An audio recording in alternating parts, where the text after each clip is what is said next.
All right, the roach infestation story time you've all been waiting for. I was trying to find the picture of the roach. I don't know where I put it, and the chain of emails between us on Airbnb is gone for whatever reason, so we'll just go off my memory. Okay, so this was back in November. This guest was checking in, and a few days before they were checking in, another guest had been there with a dog that destroyed the property, so I started charging refundable pet deposits, $50 a dog. Because this was implemented after these people have booked, I had to reach out to them, letting them know that I'm gonna start charging them $150 now for their 3 dogs that are staying, but they can get the money back as long as they don't destroy anything. These people had assured me their huskies were gonna be great, maybe leave some hair behind, so I was all on board and thought they would be too. Wrong. So I sent a money request, and instead of paying it, she got passive on me. I got a call from Airbnb saying that the guests feel like I'm scamming them because I'm charging these pet deposits. So I told Airbnb what was going on, also in shock still that they decided to just go behind my back and start talking to Airbnb about all this. I missed all of this. Sorry. Okay, I'll get you caught up. She had a bad experience with the dog, so she decided to implement, which I have too, except mine's $100 a pet, $50 a pet refundable security deposit. Okay. Which I think is important because you get screwed over. What are your thoughts on pets? I allow pets, but I charge for pets. Like, I charge for the whole stay. That's probably a It's better not a option. deposit. Yeah. It's not a deposit. Yeah, Like, that should be a That's fee. what it usually is. I've never had a refundable one. I have a blurb that goes out letting them know that, hey, this is for, we get a lot of people that come and stay that have allergies, and we want to ensure that we have cleaned the place properly. It says a whole bunch of blurb to it, and like, so there's certain extra steps that we take, so we charge an extra pet cleaning fee. Yeah, I like Yeah. that. So it's like a fee, it's not a deposit. It's like, well, this lady maybe find out the hard way, but she has a deposit she implemented. So she has a bad dog experience. She adds a deposit, and then now she's feeling the repercussions of that. Once I explained my case to Airbnb, they were on my side and understood and said, yeah, you should definitely charge a refundable pet deposit, whatever. So again, I messaged the lady saying, okay, I guess Airbnb has talked to you also. I guess we're on the same page now. So I'm gonna send the request again. Again, I send the request and she denies it and responds with more messages. Mind you, this was a couple and I was talking to the man at first, and now the woman's coming in with all this. So she responds back to me like, I'm a Good cop, lawyer bad in cop. California She seems and like we an are both asshole host, law-abiding though. citizens. This is unfair and we will not pay, whatever, la la la.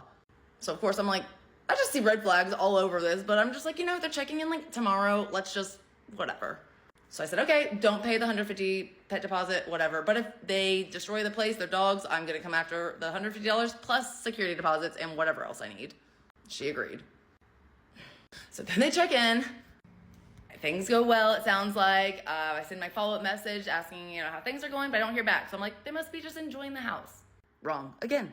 I woke up the next morning at 8 in the morning to a message from my Airbnb guest at 1 in the morning claiming that there's a roach infestation under my sink and that they're checking out Oh immediately. my God. So they're examining my house at 1 in the morning, and then they take a picture under my sink, and in the back corner, it looks like they drew like a dot that is a roach.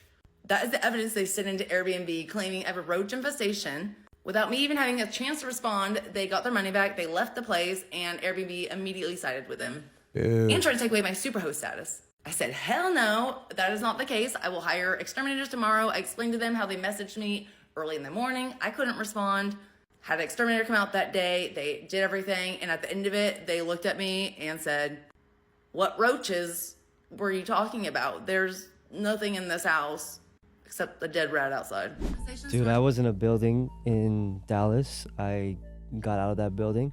That building was 105 years old. It used to be, I forgot what kind of factory it used to be, but the building was 105 years old, and it had a roach infestation. And when I say that, dude, I called an exterminator to come in, and he put like this thing that attracted them, so you could like just come into the bucket and die or And whatever. it filled in like a second. Dude, he sent me a picture, and I thought it was like, you guys watched Ripley's back in the day? Yeah. Not Ripley's. What Joe Rogan used to have. Yeah. Fear Factor. Fear Factor. Yeah. Dude, I was like, this is a fucking picture from Fear Factor. Like, this is crazy. I Lay was in this like, bed of roaches. And oh hell no. Ooh. man, It's the worst. A real roach infestation. Whereas I've had this too, where like they send you like the smallest picture that could be a bug, maybe. Yeah. You know, like, and if there's so many bugs, how come you weren't able to get a clean shot? Right, of it? exactly. Nonsense. It's for real. Well, I didn't think her story was that great, but I do feel bad for her. I And do. Yeah. I do, because a lot of the times that guest was very smart. They did it at 1 o'clock in the morning, so she's asleep. And it gives them a 6-hour period for Airbnb to be like, yeah, you gotta go. You wanna Oh, leave because from they here, you didn't can leave. respond. And then that fucks you over. Yeah. So she was smart. Oh, one thing I wanted to tell you guys actually before I was telling you about this earlier before we started recording. One of my buddies, he had a girl come and stay with him for 31 days. And she was there for 31 days. And 31st day, cleaner goes to knock on the door. Nobody answers. She goes to unlock with the thing. She's closed the, what do you call it? The actual The lock. deadbolt? The deadbolt. She's closed the deadbolt. And she can't get in. They call her. She's like, I'm not leaving. Hangs up. Water. What happens is after 30 days, you start getting renter's loss. In what Renter's state? rights. This is in Texas. Oh, wow. And she's like, I'm not leaving and you can't kick me out. Don't send anybody in here to grab my stuff or you'll hear from my lawyer. 15 minutes later, he gets a message from the lawyer. If you want to speak to my, client, Your tenant. you gotta message me and you gotta go through the proper thing. Took him 3 months to get her out. 3 months she stayed there for free.